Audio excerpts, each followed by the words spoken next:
because it has taken years for the much talked about Affirmative Action Bill to reach the floor of Parliament. But barely 2 weeks after the House started considering its provision, the bill has suffered another setback. Well, the former minority leader, Haruna argues that several provisions in the yet-to-be-passed legislation are unconstitutional and will be struck out by the Supreme Court if passed, while the bill pushes for equitable election of males and females to Parliament and instructs the Electoral Commission to ensure political parties comply. Now, we'll hear from the Tamale South MP shortly. First, let's listen to the ranking member on the Gender and Children Committee, Helen Adjoa, who says that this provision is important to ensure fair representation in the House.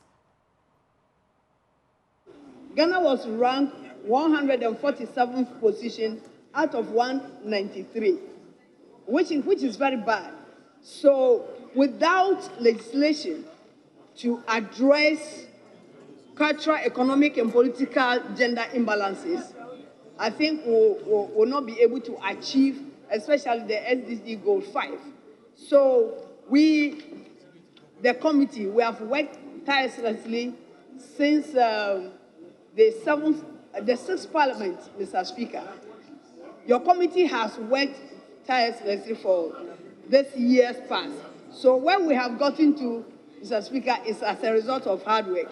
So we just want to encourage colleagues that this is a serious bill that the world have to support, because they shouldn't forget that females constitute 51.2% in this country. So if we're talking about equity in political positions, likewise decision-making processes, that women will have to have equal representation, we are very right. So, Mr. Speaker, I want to again urge members that we've gone a long way to get to where we have gotten to. The Constitution has not helped us.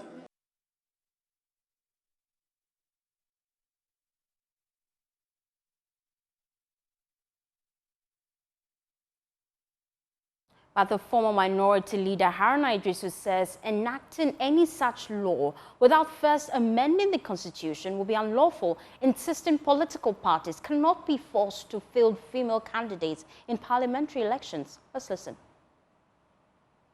It reads, the Electoral Commission shall ensure compliance with the provisions of this Act by political parties. We are here, members of Parliament. We are all elected by political parties on the ticket of political parties to contest as members of Parliament. The law in the Constitution, if you are to quote Article 94 or any other right, that confers a right on me to vote and be voted for. How can the Electoral Commission regulate political parties that there should be parity of women? Maybe we should rather come and amend the Constitution. So, Mr. Speaker, that's why I asked the question. Yes. Should we amend the Constitution before proceeding with an affirmative action law for Ghana, or have an affirmative action law that will have trouble sitting with the 1992 Constitution? I dare ask, Mr. Speaker. And, Mr. Speaker, let me narrow to the political parties. Yes, political parties can morally say that in Ashanti, we want to dedicate more seats to women because we likely can project that they can be members of Parliament. Another political party can say in Volta region. In Rwanda, in Kenya, is that many of the women are appointed to Parliament, not elected. Yes. So if Ghana wants to learn, let's learn well. It is not, you cannot legislate. It's a competitive election. Tamale South, Adaklo is open. Whether male or female, go and run a competitive election and come to Parliament. That is what the Constitution provides.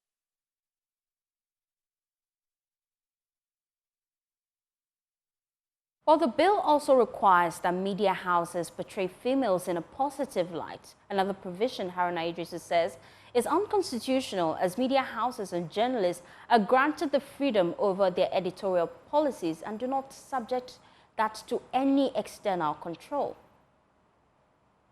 The primary question I'm asking Which or what should proceed what?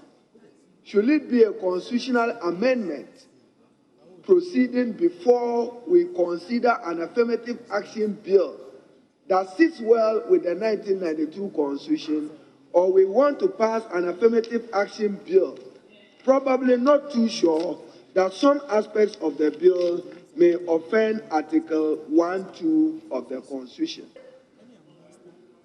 Strategies in relation to employment, and it reads, promote the employment of pregnant women, even the wedding. Promote the employment of pregnant women. Why?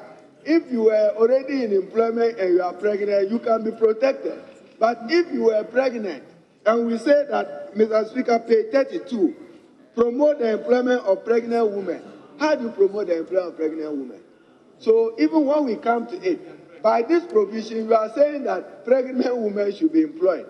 What is even more worrying is that in this bill, they refer to independent constitutional bodies. Which are the independent constitutional bodies? The Auditor General, Electoral Commission, National Commission on Civic Education, Commission on Human Rights and Administrative Justice. These are all independent constitutional bodies.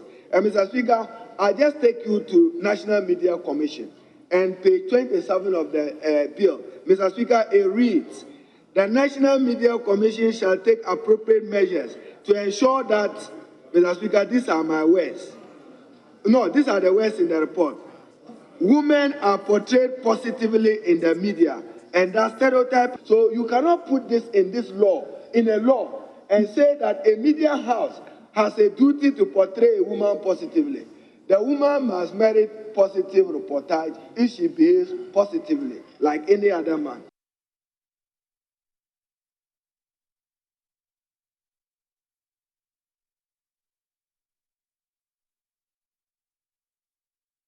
Well, meanwhile, there was controversy on the floor when Deputy Minority Whip Comfort Doyo suggested that one way to achieve gender equality is to ensure one man, one woman in marriages, a position some male MPs disagree with. Let's listen in.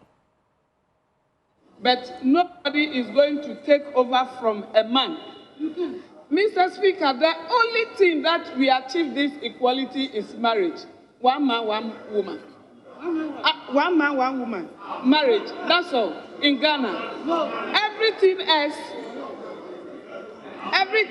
in Ghana. Women, Honorable, which law is that? I'm right. Which law is that? The only thing that you see that is one man. Honorable Doyo. I find her comment, one man, one wife, with the emphasis that this is the only solution to achieving affirmative action. Mr. Speaker, there are Muslims in Ghana, there are Muslims in Parliament. Our religious practices does not sit in tandem with her thoughts and thinking. And what about customary law?